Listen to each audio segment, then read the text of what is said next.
Hello, and welcome to another installment of Vari-Lite Tricks and Tips. I'm Brad Schiller. In this edition, I will be discussing how to adjust the speed of light by manipulating time. No.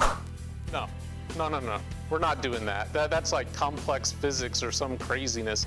What we're really going to be talking about is we're going to be talking about timing channels and how you can adjust the speed of functions in the Luminaire with timing channels.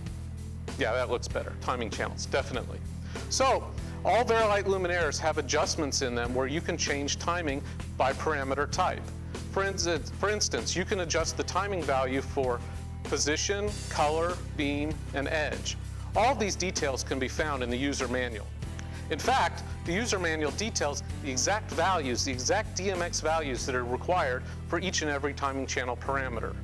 In addition, you'll see in the user manual a chart that shows which parameters are controlled by which type of timing channel. On your DMX desk, the timing channels may be labeled differently because every desk fixture library is, of course, different. When you're controlling fixture parameters, there's two different ways you can control the timing of those parameters. One is via DMX. So if you tell a framing shutter to come in 10 seconds over DMX, it will crossfade the DMX values over 10 seconds. That's your console doing the time, console timing. However, if you wanted to do a super slow move, let's say a 3-minute move, and you want that framing shutter to come in 3 minutes, well, over DMX with a 8-bit channel, it's very tough to do 256 steps in 3 minutes. You might see some jittering as that comes in.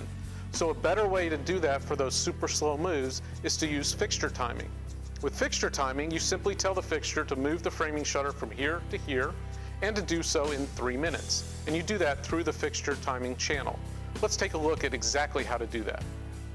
Typically, a programmer will adjust the parameters of a fixture and store those into a queue, and they will set the time of the queue in the console.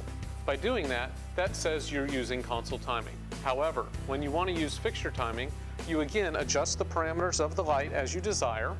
Once those are set, then you go to your timing channels and adjust the timing channel to the speed that's desired. In this case, I've set it to a 3-minute fade. That's what my console tells me. I'm at a 3-minute time on my timing channel. Now, when I record this cue, I need to be sure that I do not crossfade that timing channel from the console. Because if you crossfade the timing channel from the console, the fixture will get confused as it sees all these different time values. So be sure to do a 0 time on the entire cue or specifically on the timing channel. So then you can record that as a cue. When you're finished doing that, be sure you go back to the timing channel and put it back at its default of 255, or 0 if you wish, but generally the default of 255. Otherwise, if your timing channel is set to 3 minutes, for example, when you try to adjust that parameter, it will move super slow and you'll wonder why you do not have control. So you want to go fast, like really fast? You want parameters to fly in and out? You want shutters to come through? That's what we all want, right? Well, you can do that. And actually, fixtures move pretty quick. All the parameters in Vari-Lite Luminaires actually move in pretty quick. But did you know that they're probably not moving as quick as you think? They're not moving as fast as possible. And that's because of timing channels.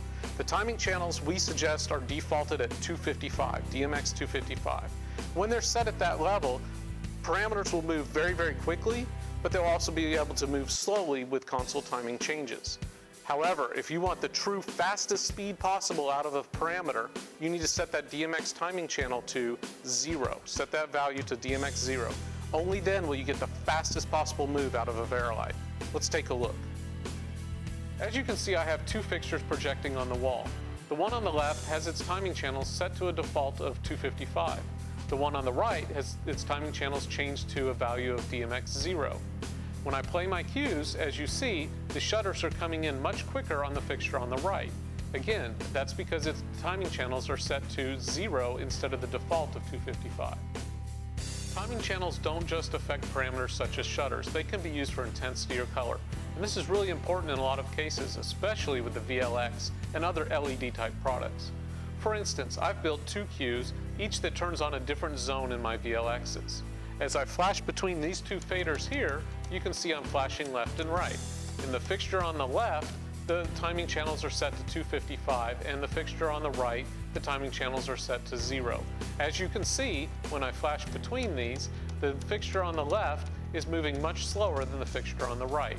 This could happen with color or intensity, and so you need to be aware of how to use the timing channels and set those defaults to 255 or 0. So now hopefully you have a better understanding of how timing channels work with Vari-Lite Luminaires. Now, forget all that. Well, okay, not everything, right? It's all very useful. But for all Vari-Lites from the VL4000 spot and newer, we have a new function called intuitive timing. Now, intuitive timing means that the fixture is going to look at the incoming DMX and it's going to decide if that incoming DMX, if you're crossfading, if you're doing a crossfade over, let's say, 10 seconds, then it's going to move that parameter over the 10 seconds as smooth as possible. But if it sees you're doing an instant jump from, let's say, a framing shutter from here to there in 0 time, then it's going to go, you want it to go as fast as possible, and it's just going to move it up there as quickly as it can. You don't have to change off the default of 255. If you're at the default timing channel of 255, then that timing channel says use intuitive timing. If you're at 0 or any other value of DMX on your timing channels, then it will follow that time.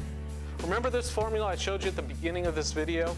That does tell you how to manipulate the speed of light using time. But again, we're not doing that.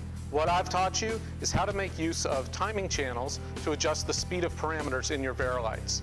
So take a look at the DMX manuals, take a look at your fixture libraries in your consoles, and go out there and have fun manipulating the speed of light with time.